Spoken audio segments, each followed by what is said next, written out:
In today's video, I'm going to teach you how to create facts section in Framer. We'll move from a blank canvas to a clean readable FAQ area you can drop into any page. The goal is to give your questions and answers a clear home so visitors can scan and find what they need quickly. Start by opening Framer in your browser and heading to the page where you want the FAQ to live. At the top, look for the layout icon. This is your doorway to the basic building blocks of a page. Click it, then choose Frame. A frame acts like a container, keeping your content tidy and aligned. Click and drag onto the canvas to draw your frame. Think of this as the box that will hold the entire FAQ. Place it where you want it in your layout and size it to match your design.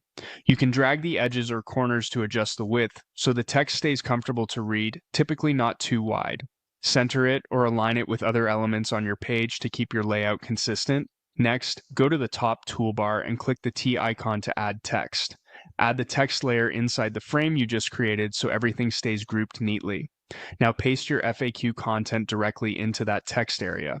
Work through your questions and answers, formatting them so they're easy to scan. Make your questions stand out with a larger size or a heavier weight, and keep answers a touch smaller.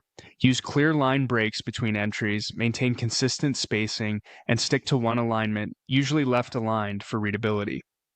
Keep your color contrast strong so the text is accessible.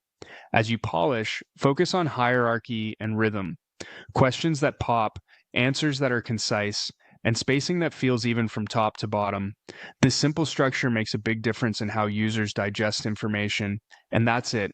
By creating a frame, adding a text layer, and pasting and styling your content, you've built a clean FAQ section in Framer that's ready to use.